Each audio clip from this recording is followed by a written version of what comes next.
Well, our next invited speaker, is very well known for most of you, for many of you, is Richard Wener.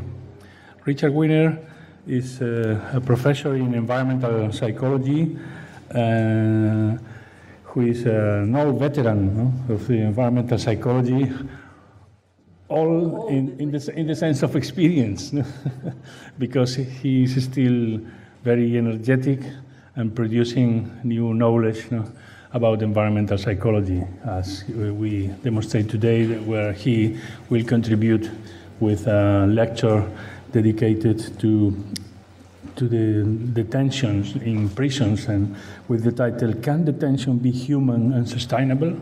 Well, Richard Wener is head of the Sustainable Urban Environments Program in the Department of Technology, Culture and Society, and at the Tandon School of Engineering of the New York University. He is a fellow and past president of the Division 34 of the American Psychological Association. Received the Career and Distinguished Service Awards from the Environmental Design Research Association, EDRA, and the Distinguished Scholar Research Award from the International Corrections and Prisons Association. With Gary Evans, he conducted a series of studies on commuting and stress. He has conducted and published post-occupancy evaluation of many correctional settings. Professor Wener's research on the behavioral impacts of correctional settings began in 1975 with evaluations of the Federal Metropolitan Correctional Centers, the world's first direct supervision jails. He has since conducted assessments and other studies in dozens of jails and prisons, culminating his 2012 book, The Environmental Psychology of Prisons and Jails, Creating Human Environments in Secure Settings, from Cambridge University Press. He is currently managing editor for a forthcoming volume for the International Committee of the Red Cross, intended to serve as guidance for corrections planners worldwide on requirements for building and operating human detention facilities. So a very responsible research in terms of social responsibility of what researchers have to provide to the society. So Richard, welcome to Coruña. Welcome to Coruña again, because this is not the first time that you are coming here, and you have to know that we are very satisfied to welcome you here, and well, we wish you all the best.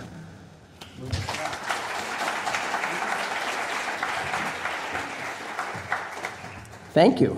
1975 seems like a long time ago. Ask your grandparents about it when you see them.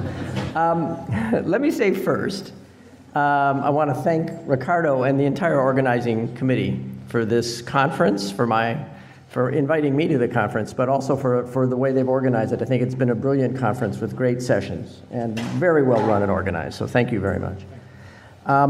I also want to let you know that this is a little bit of a different talk for me. As everybody knows, when you've done research for a while, you give talks over and over again, and you have your canned talk. So for this group, I'm trying to do something different, particularly for this group, but also because of some other work, the Red Cross work that Ricardo mentioned, which I will tell you about as we go, which is, to me, very interesting. I also want to say that I'm going to show very little data in this, but I am going to talk about the results of data. So a lot of what I'm going to describe to you is essentially how data has been used in evidence-based design, but also values-based design, because when you talk about prisons, you can't talk about just evidence. You can talk about values. There's some people that do very good design, but it's of the sort that I like to say is the architect asking the client, what color did you want the electric chair or the gas chamber to be? So that's not exactly true what people do, but the values become critical, and especially when one's working with the Red Cross, whose values are quite wonderful. I think it's a useful thing. Let me also say in advance that there's a lot of technical bits that I'm going to skip over to try to get to broader principles. So for instance, If you know anything about prisons, you know that jails and prisons are different. Jails tend to be short-term, prisons longer-term. I'm not going to deal with that difference. I'm going to talk about detention as an event, as a situation, because the basics of detention, even though there are many differences, is the same. And there seems to be a trend, like others before me in these keynotes. I'm going to tell you the ending at the beginning. It seems like a way to go. That is a shameless promotion for my book. But let me move on to something a little less shameless, I guess. So the question is, can a prison be both humane and sustainable? You'll see there's a lot less about the sustainability, but I'm going to get to that at the end of the talk. The answer is yes. Thank you. And all of you that were up way too late last night can now go get your nap and another cup of coffee, and we can continue. But let me also say, I'm dedicating this talk in part to my grandmother and to your grandmothers and to grandmothers everywhere. Because I think as I've been working with the Red Cross, part of what I've begun to recognize is that a good deal of what I've learned in prisons comes down to the most simple things that we were all told by our grandparents. And that is that when you treat people with respect and show people respect, by and large, you get respect back. And what's interesting is that seems to be true in detention, in prisons, and in prison settings, even though we're dealing with people that many people would say, well, these are the worst of us.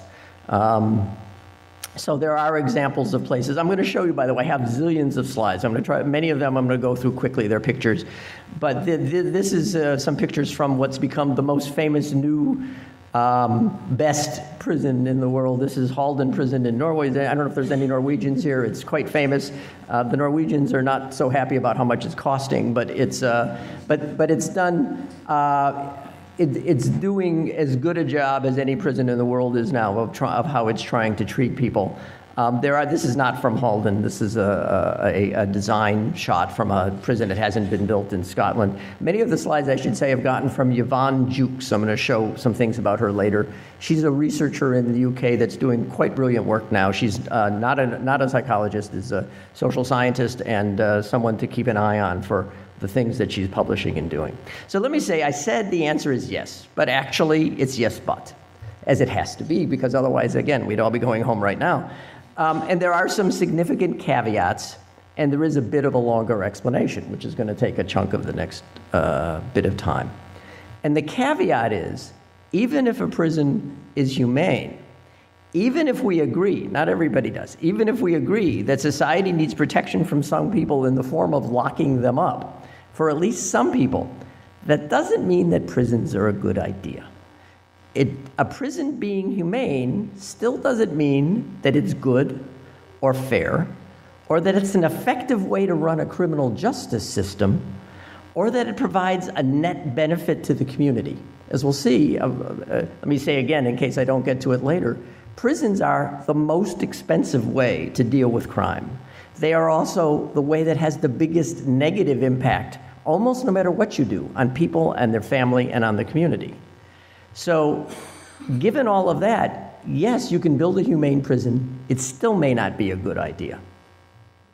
You can build a prison that's sustainable. You could put solar collectors on the roof and use very little water and a variety of things. And I think most people here recognize that sustainability should mean a lot more to than that, and we'll get to that. But being sustainable still doesn't mean that it's a good use of people who work there, for people, of materials, of financial resources. We'll see again, prisons are very resource intensive, that it's a net environmental benefit, that it meets this kind of broader sustainable goals that we'd like to talk about, and that it makes good use of the natural environment for the better goals that we'd all like to believe in, like rehabilitation. And again, hopefully we'll have time to talk about that a little bit. So, in short, humane and sustainability are in some ways a very low bar. And in fact, what the Red Cross folks will tell you is, that's the bare minimum that any place should be, is humane. And there's international law about that. It's a low bar, but not one we get over very often. And what's sad is how many places there are out there that don't meet it or don't try and don't seem to care. So this is what we're going to be talking about today. And let me just add, and I probably don't need to say this for everybody here, but except for capital punishment, putting someone in prison is probably the maximum sanction we can give. It's, again, as I said, it's impactful, it's expensive, and when a state, when a jurisdiction chooses to use that sanction, they take on the obligation to keep the people they are housing safe and healthy.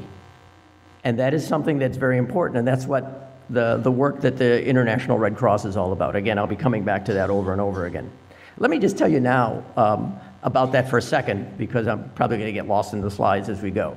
The ICRC, the International Committee of the Red Cross, is an amazing organization. We've all heard of them for disaster relief. But among the things they do is they have a whole division of people that visit every jail and prison and detention center they can get into in the world to argue for humane treatment and to argue against bad treatment. Sometimes it can be as simple or as complicated as sanitation. Sometimes it's other things that have to do with isolation and getting access to education and treatment and things like that.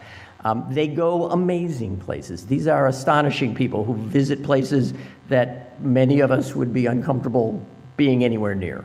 And yet they do this as a daily part of their work, and I'm most impressed. But one of the things they found, and there was a conference I went to they called about 18 months ago about this, was that very often when they go to places, especially smaller countries that don't have the resources to build very often, and is that people show them, say, oh, let me show you the new prison we're in the middle of building. And they look at it and they say, well, this is going to be absolutely awful. You know, there's going to be all isolation, and there's going to be no opportunities for any kind of treatment and programs and all sorts of things. And what they've learned is that there's a lot of places where people just don't know better practice. That it's very often you're in some small country in somewhere, I'm not even going to name a continent because I'll be unfair if I say, and people find that these big architectural engineering firms show up and say, oh, I got plans in my pocket, we could start building this in a week. We built this in Tucson, we built this in Copenhagen, we built this, not Copenhagen would be too smart, we built this in other places. And so we've got all the plans ready. So obviously, even if you do that, it's acontextual. It doesn't have anything to do with the culture. It doesn't have anything to do with the place. And it probably doesn't have anything to do with their need. So a lot of what comes out is that you need to, obviously, and again, I think most of you know this, what's important before you get to the thing is to get to the process and discussing what your entire criminal justice system is, and therefore what role prisons can or should play. What minimal role, hopefully, because what alternatives are you going to use to not have to send everybody to prison? And now what do you need? And then how are you going to have people eat so it's resembling the way they eat at home in terms of cultural style? How are people going to sleep? There are cultures where sleeping in a group with a bunch of people is horrible. There are cultures where not letting you sleep with other people in the space is considered a deprivation. So there's cultural differences and there's people around the world. There's a group in Rohan Lulam, I don't know if you know his work, in Australia, doing great things on this, and designers all over the world that are doing good work when they're able to and when they're allowed to.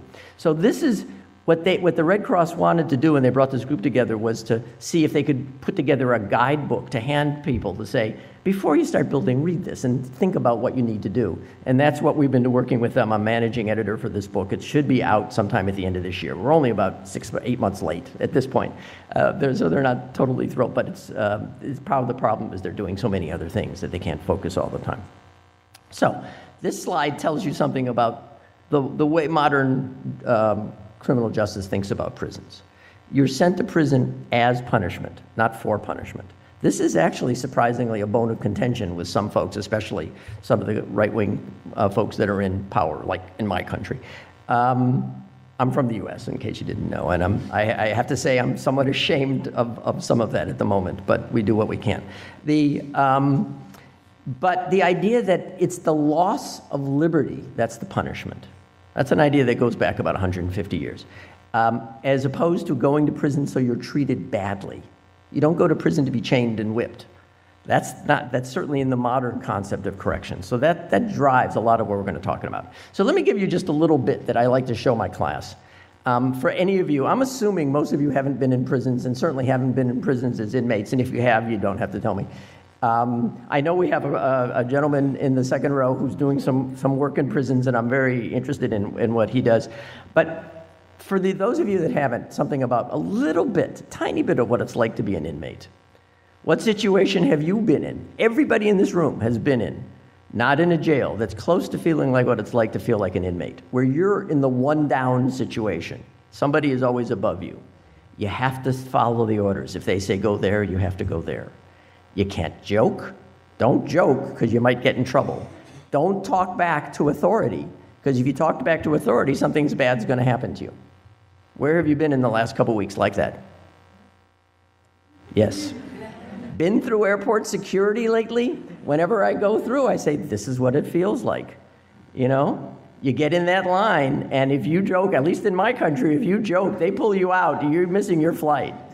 You know, at the very beginning, when they first started doing this, people would say, they'd say, what's in your bag? And somebody would say, oh, there's a bomb in there. Nobody saw that person for days. So you have to go through this. You've got to take off your shoes, take off your belt. I always say, why did I get dressed before? I should come to the airport in my pajamas, because I'm getting undressed anyway. You know, people that aren't used to being searched are being searched. People aren't used to being x-rayed and being searched. You know, they take these pictures of you that you never get to see, but they watch when they can, you know, and people put their hands all over you. So this is a little taste of what it's like to be an inmate all the time. And even in the good places, you have to, you know, when that person with the uniform says, you know, over here, it's not like, yeah, I'll be there in a few minutes, like my kids when I say over here. So just a second on this, and again, we could do the whole lecture on this, and I'm gonna try not to get stuck. A lot of what we think about as prisons started in a 19th century reform that was based on the Enlightenment, and the idea that was new in the Enlightenment is that bad people aren't born, but they're made by their circumstances, and therefore maybe we can change it. So coming out of that idea was first initiated in the United States for all the best of reasons. The Quakers had a lot to do with it because they didn't like seeing people have capital and corporal punishment, being beaten or being killed. So what else could we do? So they came up with this idea that maybe you could change people. So what's a model of how we could change people? The only model that they latched onto was this idea of an individual who wants to make their lives better going into a monastery and sitting in a little room that they called a cell and communing with God for days, weeks, months in isolation, in silence, until they felt the presence of God and felt better. So that's the reform. And what did we call that person? We called them a penitent. So we created penitentiaries in order to give people the opportunity to do that. So these are pictures of the world's first penitentiary in Philadelphia, Eastern State Penitentiary. The drawing shows you a little bit of what is sort of a conceptual model of what security is like. There's people in that center section, it's all visual and hard walls. That's supposed to keep people in and keep people safe. It doesn't work. But again, the idea was this used what they called the silent system. If you were arrested and sentenced there, when they picked you up to bring you to the prison, they put a bag over your head so you didn't see anything until you were in your cell. They brought you to this building that was intended to look forbidding to everybody on the outside. They brought you into your cell. They took the hood off your head, and until you were released, you never spoke to another individual, except maybe on Sunday if a priest came. The guards actually were instructed to wear stockings over their shoes so you couldn't even hear the guards in the hallway. It was the idea was they wanted nothing to interfere with your contemplation and your prayer. You're psychologists. You're not going to be surprised to know a lot of people went crazy in these situations. Not many people got helped. And yet, it's spread all over the world. You know who Alex de Tocqueville was, right? The great French philosopher came to the United States to study. He was paid to come to the United States to study that prison. That's why he came to the United States. Charles Dickens came to the United States. That was one of the first places he went to. Everybody visited. It was copied all over the world. Actually, here in Europe, much more than in the United States. In the United States, we went to a different system where people actually worked in silence, made things that could be sold, paid for their stay in the prison because we're that kind of capitalist country. So, okay. So my involvement came with this place. So it turns out when I was going to graduate school at the University of Illinois in Chicago, my elevated train would go by this funny triangular building every day while it was being built. And I'm looking at it, and I'm, at that point, just starting to get interested in environmental science. Somebody gave me Bob Summers' book. I'm reading it. I'm getting interested in environmental psychology. This is 1973, 4. And I didn't get these gray hairs accidentally, by the way, so it was a long time ago. And one day in the Chicago newspaper, there was an article saying, experimental jail, attempting to be more humane and treat inmates better, is going to open in Chicago. So I said, well, experimental jail, somebody's collecting data, I wonder who. So I picked up the phone and I called and literally 10 minutes later, the warden picks up the phone, which was really unusual. Again, he turned out to be a very smart and very interesting guy. And I said, I'm an environmental psychologist. I'm interested in how architecture, I lied. I said I'm an environmental psychologist. I said I'm interested in how architecture affects people. And I want to know who's doing the experiment and collecting the data so I can talk to them. And he said, what the hell are you talking about?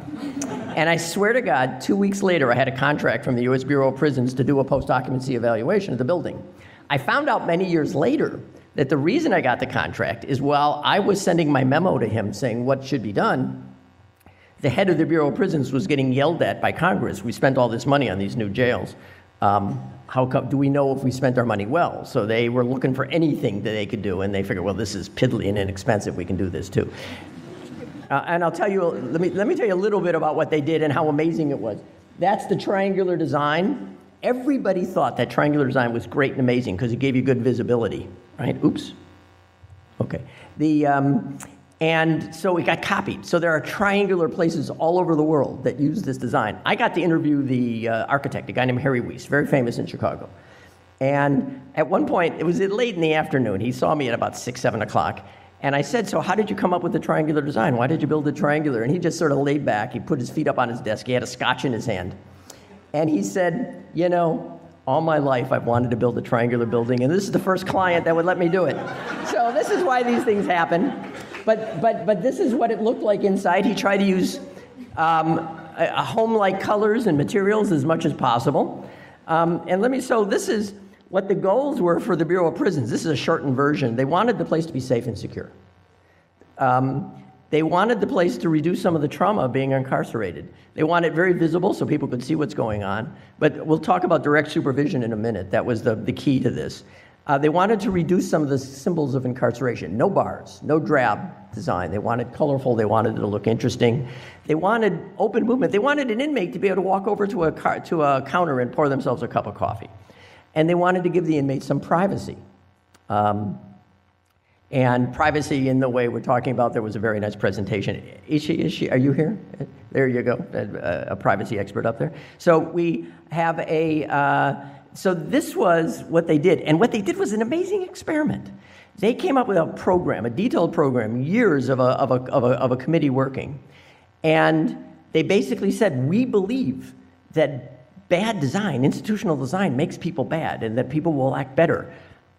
Somebody had read Bob Summers, actually, and used some of that. And they had the money to build 3 places in New York, Chicago, and San Diego. They hired 3 architects, 2 of whom had never done a prison or a jail. One had done one that they sort of liked.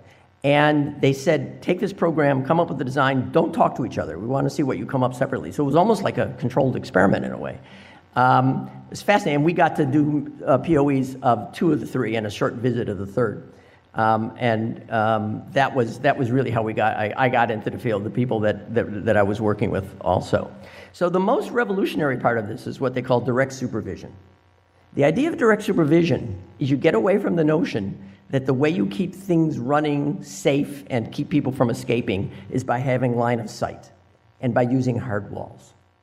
The idea was that if you could see people from a distance, from a remote space, the most you can do, often what's going to happen is you're going to see them doing bad things that you can't do anything about, right? Because if I'm here and I'm in a glass booth and somebody in the back row is attacking somebody else in the back row, They don't let me go out of the back row and come to help them. I've got to hit a button and call an emergency team, and it takes 3 minutes. That person in the back row could be very dead by the time the team gets there. So they got to figure out how to protect themselves, right?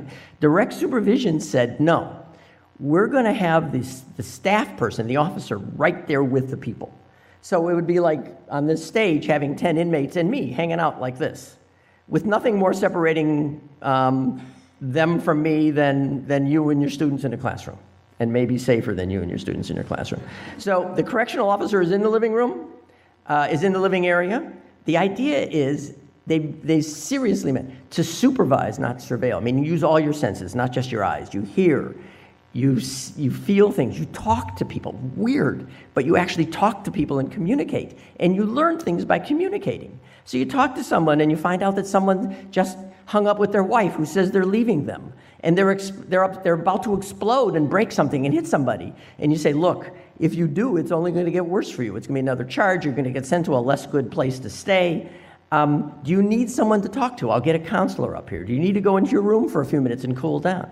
And so they are proactive instead of reactive. And what's amazing is it works.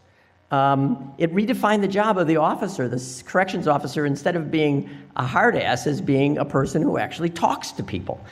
It turns out, not surprising to any of you, that women do a better job as corrections officers than men because they're better at working through communications than men are. We all know this.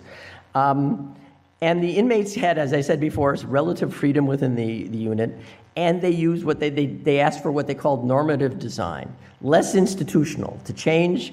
The idea was that if you have design that looks more home-like, it'll give people a different set of expectations. We know as psychologists, environmental psychologists and others, that people respond to expectations. The lights go down in a restaurant, everybody talks more softly. People look for cues of how they're supposed to act. You go into a place that looks like an old-fashioned zoo, the cue is everybody's an animal here, you better be careful.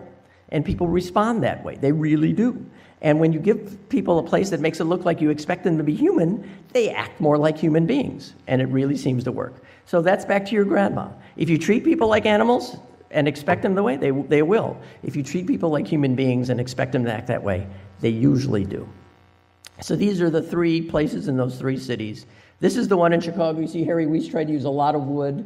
I mean, part of the problem is every cell is it's not like you have a sink and a toilet in a bedroom. It's like somebody shoved a bed into a bathroom, into a toilet, right? So it's a terrible place to sleep.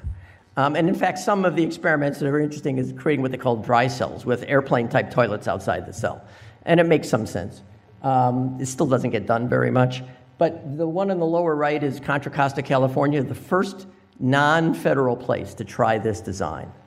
Because they worked really well, but most places wouldn't try them because they said, those federal inmates, they're not tough. You know, what do they do, steal mail from the mailbox, you know?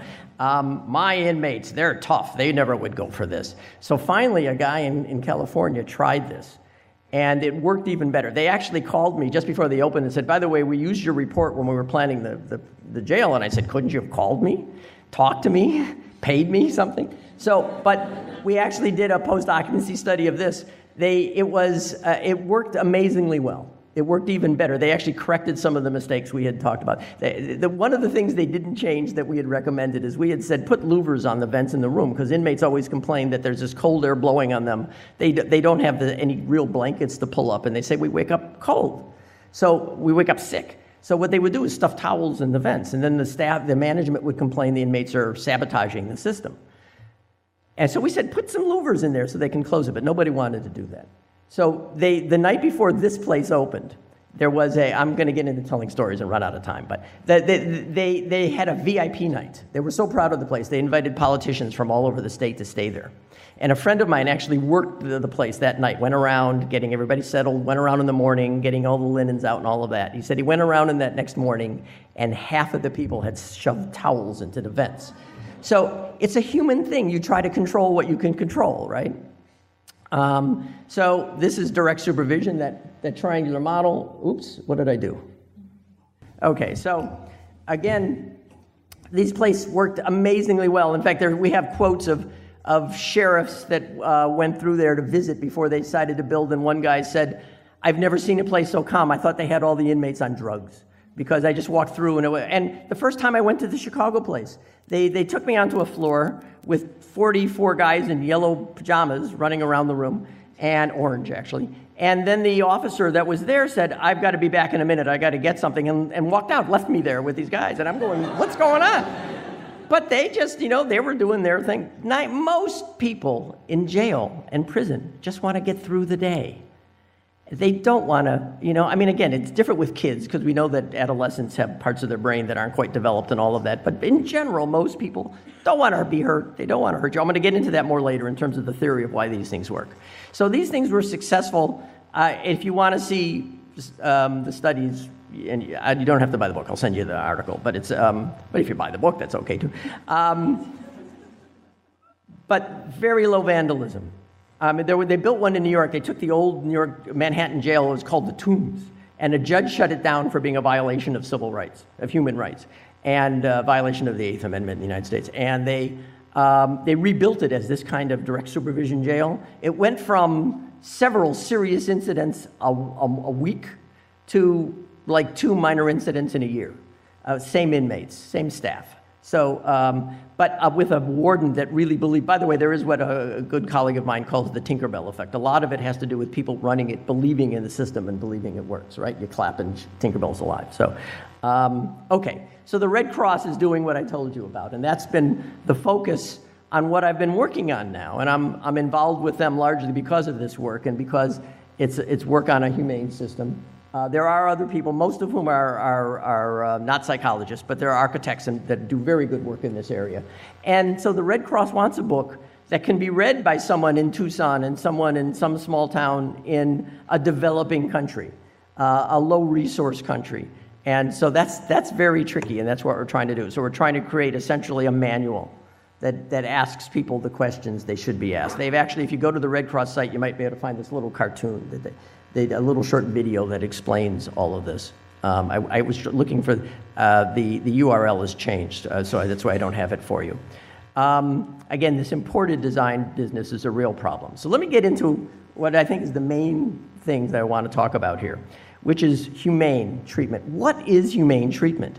And large of it comes down to the idea that when other people are under your care and they can't take care of themselves because you've got them under your thumb, right? Then you're obligated to treat them in a way that doesn't cause that's not cruel and doesn't cause suffering, right?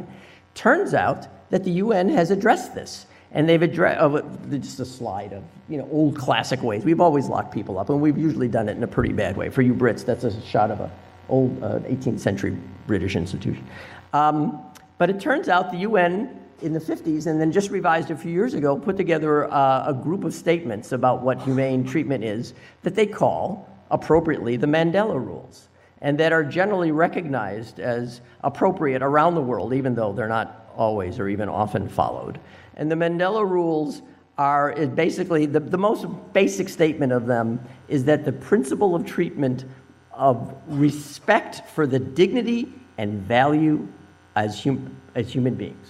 Respecting the dignity and value because you're a human being. And it also includes a lot of detail about prohibition of torture, cruelty, degrading treatment, but all of that is sub-explanation for the notion that if you actually believe that people deserve respect as human beings, then there's a way that you treat them and there's other ways that you don't treat them. You can see there's a lot of other aspects of what the Mandela Rules cover. But that's the part that we're focusing on. And if we don't get, with this book, any other message than that across, that will be quite sufficient.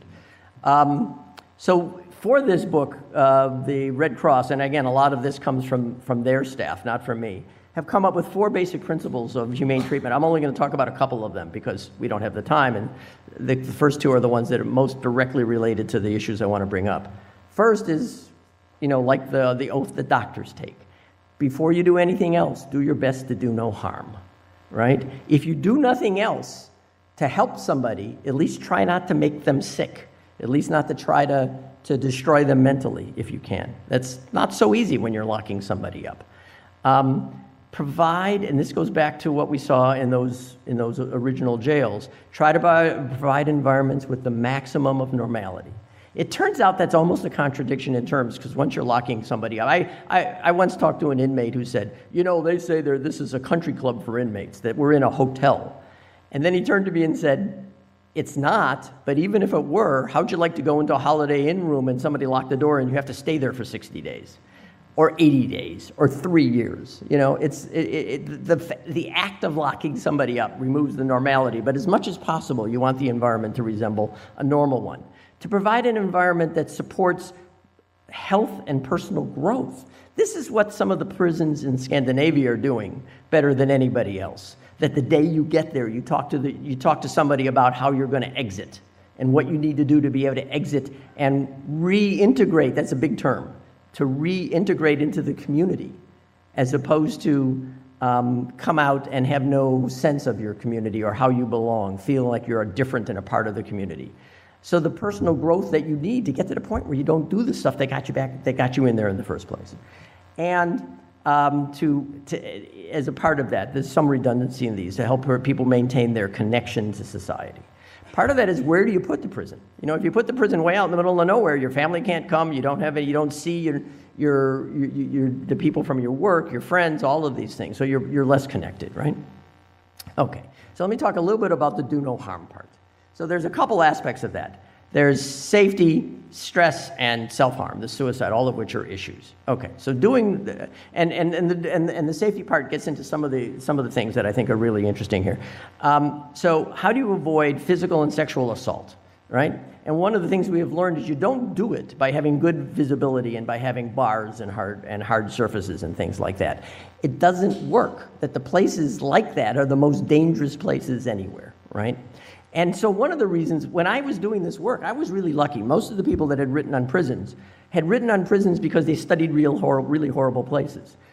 I was extraordinarily lucky, as the first places I studied were really well-run, safe places. So I had to say, why? What makes this place safe? So this is mostly what we came up with on this. Part of it is this positive, direct social interaction between the staff and the inmates that comes out of this direct supervision, that it uses, as I said, all the senses. And I think a big issue here is that the inmates need to feel safe and protected.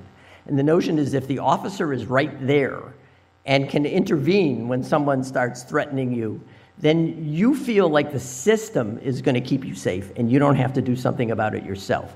Because if not, what happens, which is the same thing we all would do, is people feel the need to find some way to protect themselves, right? I always think if it was me, I'd go hide in a cell and lock the door and not come out. They don't let you do that, by and large, right?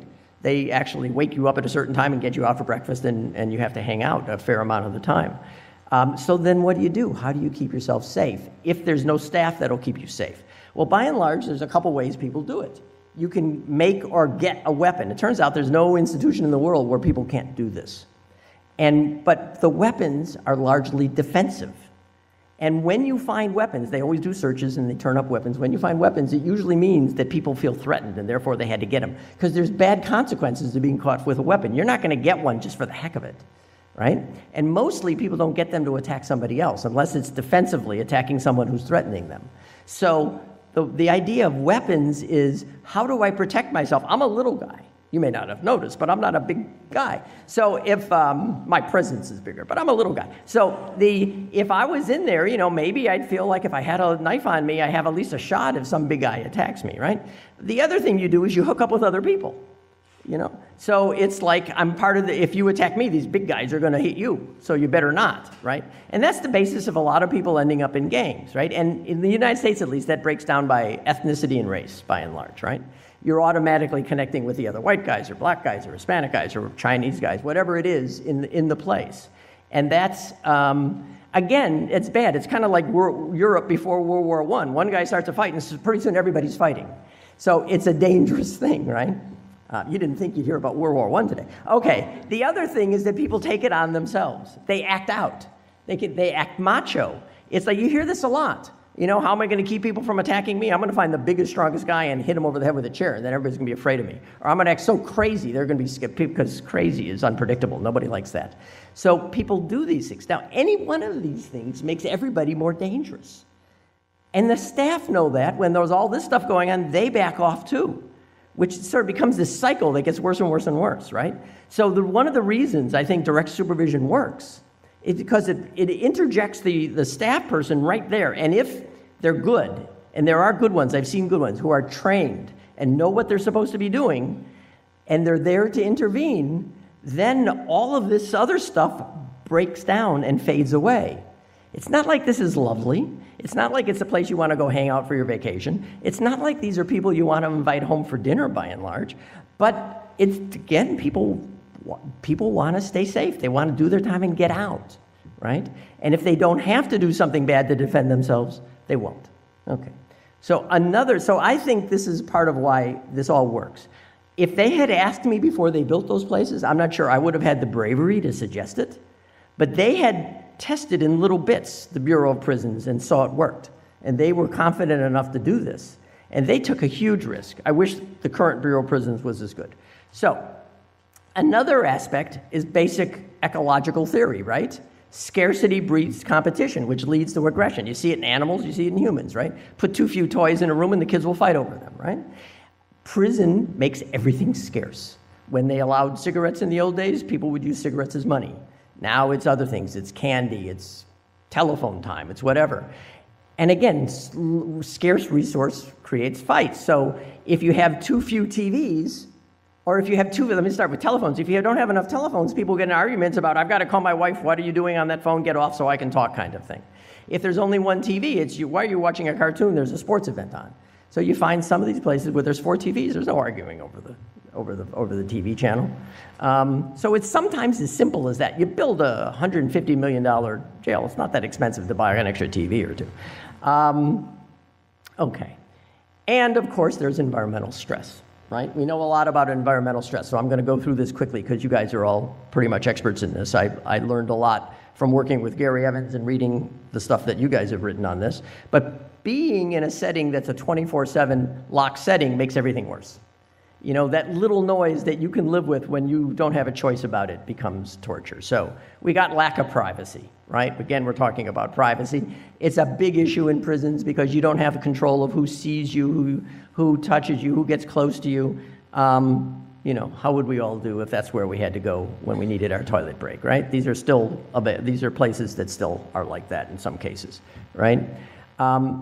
And as Weston talked about in his work, the not having enough privacy makes it harder for you to deal with the emotional baggage you're coming in with. It makes it harder to do the kind of self-evaluation and assessment that you want people to do when you want people to change, right?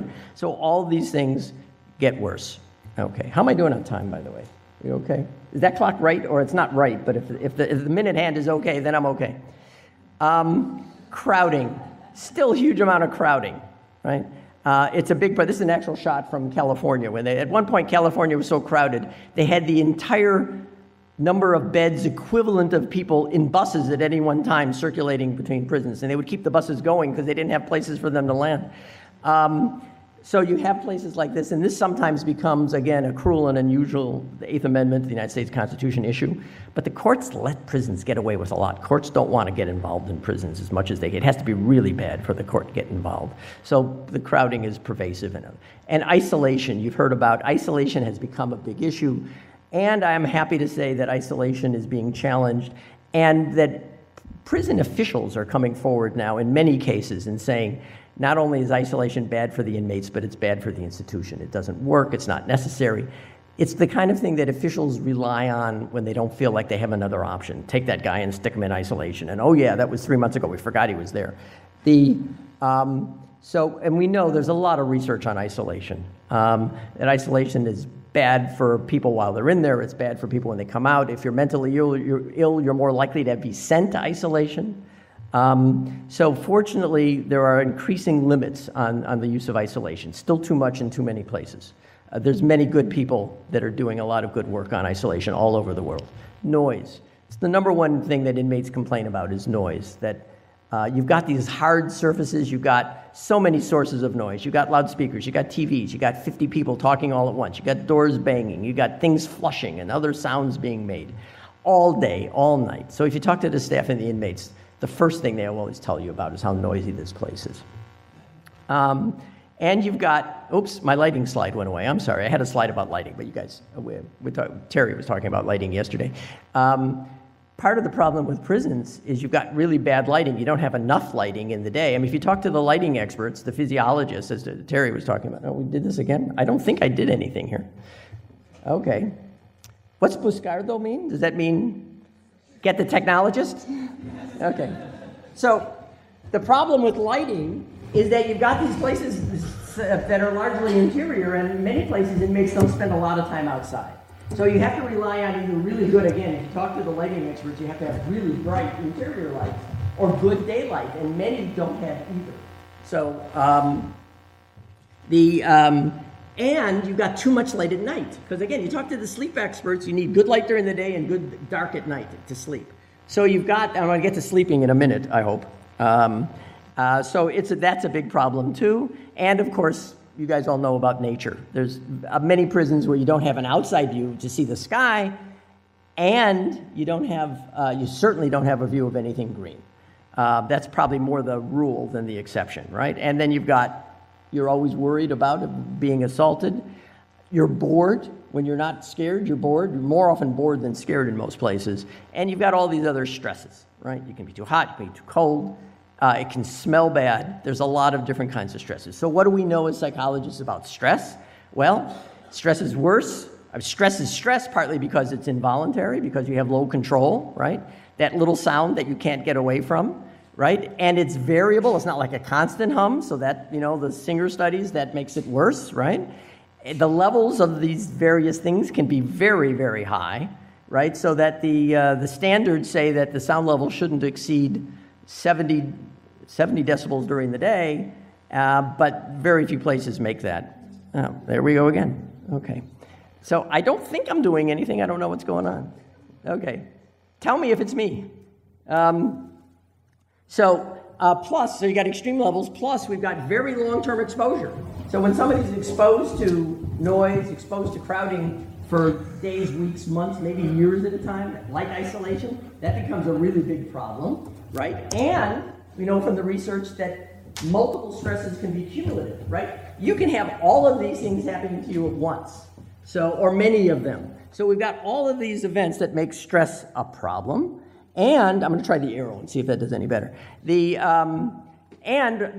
Without going into all the effects of stress, because again, you guys know this, the part that seems to me most relevant to all these things are important, is it also is more likely to make people more aggressive. It makes people more irritable. We know that that stress reduces helping behavior. It increases the likelihood that you're going to have low frustration tolerance. These are not good if you want to run a safe jail or run a safe prison. Okay, so other part. I'm going to skip through this fairly quickly because I want to be able to finish and get to the other stuff and get some questions in. But suicide is a big problem in jails and prisons, right? It's not surprising. First of all, the people may come in with prior problems. But now suddenly you're totally hopeless, totally helpless. Your wife may have left you, your job may be gone, your friends, you don't know when and if you're getting out, what's going to happen to you when you're inside, all these things. So there's a lot of work on trying to reduce suicidal behavior in prisons. Often what they try to do is create these suicide-proof rooms. Put somebody in a room where there's no hook you can hang yourself on.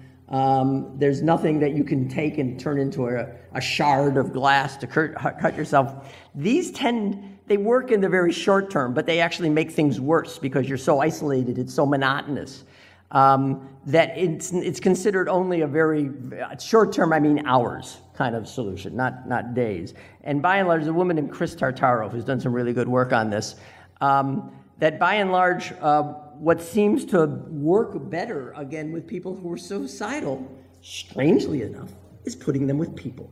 Having them have people to be able to talk to connect with, having people around they can see and report if something bad is happening to them, if it looks like they're about to do something bad. These are the people you want to have share a room with somebody as opposed to be in a room all by itself to the degree you can. So the suicidal behavior is a real issue. But again, putting somebody in a straitjacket and putting them in a rubber room doesn't seem to be the solution of these kinds of things. Okay. And provide a space that gives you the maximum of a normal physical settings. Some of the pictures I showed before and some more I'm going to show you. Some of this comes from the definition of hard versus soft architecture that Robert Summers gave about 30 years ago or so. The notion that hard architecture, and it's not just physical hardness, but immovability, it looks like it was meant so that people couldn't touch it, right? It's like the public bathrooms in Central Park in New York. Well, they're just going to break anything they can break, so give them cement and steel for a toilet, because everybody loves a cement and steel toilet. And what Summers said, and is largely true, is people take that to some degree as a kind of insult and as a challenge. Hey, you think I can't break this? Well, I'll show you. I once worked on plans for a juvenile detention facility, and they brought into the room this unbreakable light fixture. We jumped on it. We couldn't break it. The kids broke it in days. When you have 24 hours with nothing to do but to figure out how to break something, you can figure out a way to break something, right? So, and again, if they're saying, we'll show you, that you can't break this, they'll say, yeah, come back in a day. So, but, and this is the grandma part again, if you give people things that look like they were intended for the use of humans in a human way, by and large, not everybody all the time, by and large, people respect it and deal with it. So they put in those original jails I showed you, the Chicago one, ceramic porcelain toilet seats. Toilets. They don't do that in prisons because they can break easily and cause a flooding. They put in steel, cost 10 times more. And we talked to the inmates. How come nobody breaks their toilet? And say, if I break my toilet in my cell, what am I going to use? What are you, crazy? So so why would they? And again, there's people that get so angry, so upset, they'll go around smashing, breaking things. The good staff person is the one that should catch that in advance, right, and keep that from happening. So what's interesting, the corollary of that is fragile in some ways is better to use. So let me show you some examples of these. We showed these before. Oh, these are pictures from, again, Scandinavian facilities. I'm running a little low, huh? Okay, I'm gonna have to zoom through. But let me just, again, we're talking about that top one on the right. That's a conjugal visiting apartment in Halden, I think in Halden. Places where people can fix normal meals. These places exist. They don't make people perfect, but they can help, as opposed to this. Okay. It is 1 o'clock. Okay. You guys didn't want lunch, did you? Okay. Let me show you these two slides, and then I'm going to zoom through the sustainable stuff. You guys all had a lot of food at 1 in the morning. You guys are fine.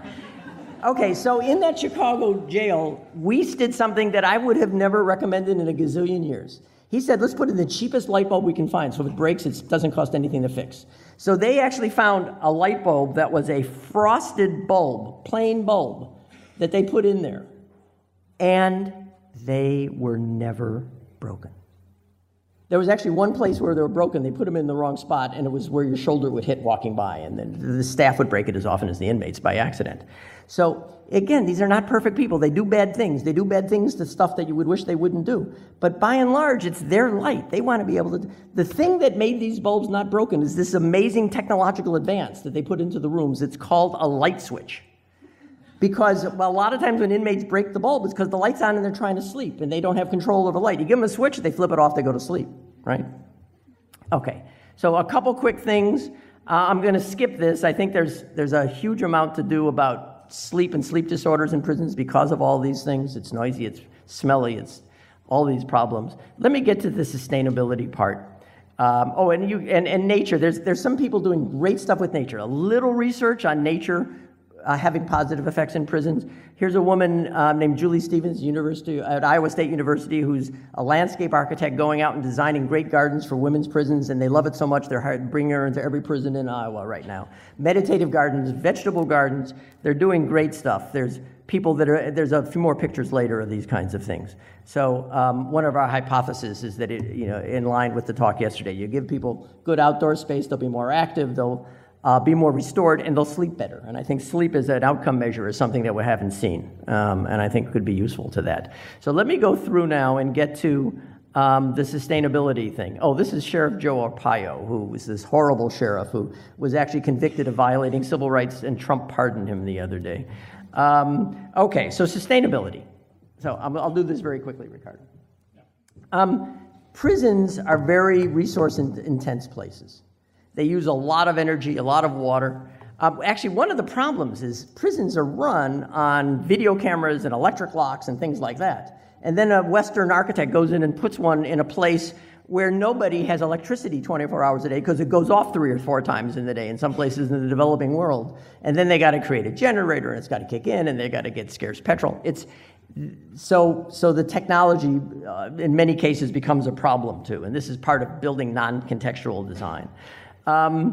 But they're high energy consumers, high water consumers. They generate a lot of waste, and they're often built in places that are resource poor, where the prison has more resources than anybody on the outside, which is a big issue. And a lot of places are now starting to talk about prisons as resources. They got a good clinic. Why can't they treat the people in the community outside who don't have a good doctor? That kind of thing. Even in New York, where the replacement for Rikers Island, they're talking about that. So Dominic Moran and Yvonne Jukes did a really nice article about sustainability just a couple years ago, and they said, yeah, there's sustainability going on, but the sustainability that's going on in prison, let me just talk about this for a second, then we'll stop. The sustainability that's going on is, by and large, sustainability of the simplest kind. How can we save energy and save water to make this prison run cheaper? And then also, we'll find some green job training for the inmates. But their argument, and it's a kind of Foucaultian argument, but what their argument is, sustainability is being used to justify the system as it is, as opposed to come up with a better way of running the system and to change the system. So what they say is facilities that actually use the natural environment in the ways that my friends in Iowa are trying to actually create a different kind of setting where people can be in the natural environment, and it can maybe change the whole way you think about being in a jail or being in a prison. That's not what's going on in the US right now when they're talking about sustainability. So it's sustainability in the simplest possible fashion, but not in the way that really evokes, it's certainly better to have a prison that's energy saving than not. It's better to have a Walmart that saves energy than not, but it's still not necessarily the kind of thing that does more and creates the more humane and safe and decent institution. So part of it is what they're saying is it deflects the critique of these kinds of institutions that are become massive, and they to try to make the place look less daunting. So I can show you a couple more pictures of green space that's used nicely in a few of these places, and I'll close with that and one final comment. You can see there are this is the lower left, these 2 slides are from the Iowa project. The women inmates do a lot of the building themselves. They come to know these places. They know how to take care of these places. They do a great job. So let me just close by saying that prisons can be both humane and sustainable, but rarely are. And even the best prison is not a good place to be. It's not a place I highly recommend for any of you. I'm not unhappy with the fact that I've never spent a night in one. That good prisons require more than a good architect and a good psychologist. They require a social commitment to think about what we want our criminal justice to be and what role, hopefully the most minimal role, that the prison can play in that system. They're clear about what they're for and what they're trying to do, and they give them the resources with which to do it, and focus heavily on alternatives to imprisonment so that people don't have to break up their families and change their lives at that level. Incarceration should be rare, and our last choice, when we use it, it should be decent and humane. Thank you.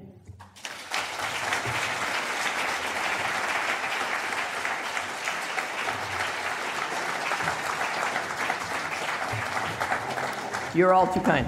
So I know it's late and you want to go to lunch. If anybody has a question, I can take it now or take it as we walked out. Yes? I have a question regarding Scandinavian prisons. Yes. I am Scandinavian, so... Okay, I'm not the biggest expert, but I'll answer what I can. Well, it's just that there's this effect in terms of, especially in Norway, we have very short prison sentences. Yes. 21 years is the maximum. And I'm just thinking, and I'm just thinking that you said that even the best prison is not a good place to be, but many of the offenders in Norwegian prisons generally come from a very, very bad background. In the sense that they have very low income, they have pretty much no social networks necessarily. Mm-hmm. So to them, perhaps, that even the best prisons could be better than a life on the streets, etc. So I think that if prisons become too attractive, And some of the prisons in Norway are actually better than student apartments. Yeah. And I'm just thinking that if prisons get too attractive, you might get repeat offenders because they want to get back inside. So I'm just thinking, is there like a golden standard for exactly how attractive a prison should be so as to not encourage repeat offending? Okay, so it's actually, I'm really glad you asked that question because you hear that a lot.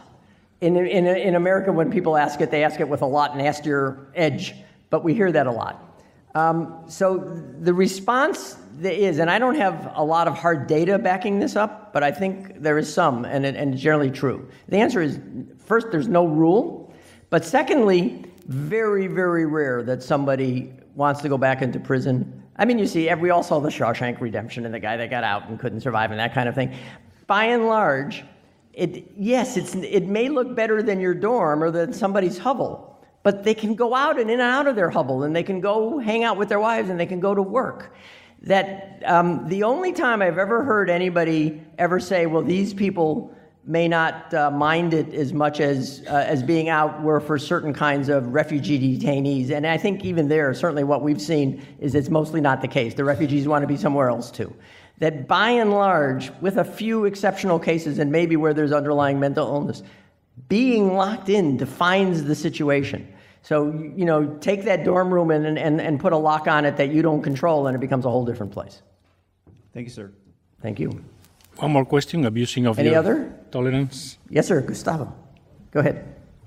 My Brazilian friend who's working in prisons there. Yes. I got really sad listening to you, comparing to the situation in Brazil. In December, there was a riot, and the prisoners killed 30 prisoners, decapitating them. They filmed it. It's in YouTube. I heard about this. Everybody can watch. Yeah.